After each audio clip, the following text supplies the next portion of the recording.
provision in the contract that says you've only got 60 days or 90 days or a year.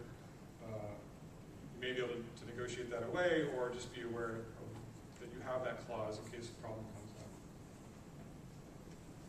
Question? Well, what is that? I thought it was a 10-year. 3 years of discovery. But in no event can they sue farther longer than 10 years after substantial completion. So there's two sort of competing time periods. One is 3 years after discovery, but in no event more than 10 years after completion. So what's the significance of the 3-year professional negligence? Because if they discover that you were negligent, they have 3 years to sue you. Even if the 10 years goes out further, the 10 year is the final absolute statute of repose. Maybe you could explain the difference between statute of repose. Statute of repose is just a concept of, after 10 years after substantial completion, there can be no claims filed against you no matter when they're discovered. Because once the 10 years has passed, that's the cutoff for all claims made against you. Prior to that, if they discover the defect say they discover the defect in year 9, they have 1 year to sue you. They don't have the 3 years to sue you. So you have up to 3 years or outside of 10 years to sue somebody. In other words, the statutes of repose have a definite starting time, which is a substantial completion of the construction. So you have 4 years for visible or patent defects, 10 years for latent or invisible defects. But the starting time is always substantial completion. Statutes of limitation, they run from different starting points. In other words, the starting point is not substantial completion. The starting point is when you first became aware of the claim. Then the clock starts ticking. It has nothing to do with substantial completion. It has to do with when you became aware of the problem. So the 3 years, or whatever it is, 2 years, there are multiple steps. I don't know if I'm adamant against it.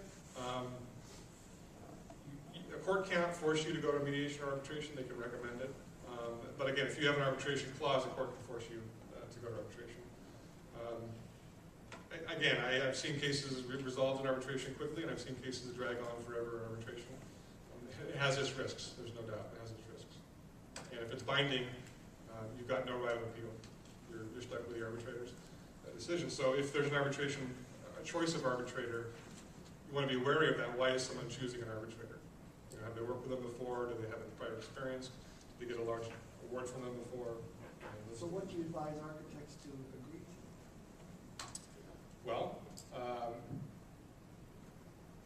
can I just interject quickly on that?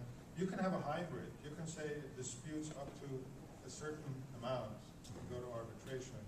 Beyond a certain amount, they go to court. The point is, if you want checks and balances and you want it to be foolproof, go to court. If you want it quick and with less formality, go to arbitration. So those are the trade-offs. I think some of the confusion is that years ago, 10 years ago or more, arbitration seemed like a good idea, and it proved to actually be expensive, and it's gotten more expensive. And that's why attorneys are now recommending against arbitration in many cases. Is that fair to say? I'd agree with that. Arbitration is its own industry now. Before there weren't as many people doing it, and there were specialists, and now lawyers get sick of practicing law and they go off and do arbitration. And like I said, with mediators and arbitrator, and like I said, their job is to I don't want to disparage arbitrators, but they have an ongoing business. And so the next time you have a case, who are you going to choose? Are you going to choose somebody that awarded a huge judgment against you, or do you choose somebody that split the baby? So a lot of times clients come out of arbitration dissatisfied because they didn't get, they got less than they wanted and had to give up more than they wanted.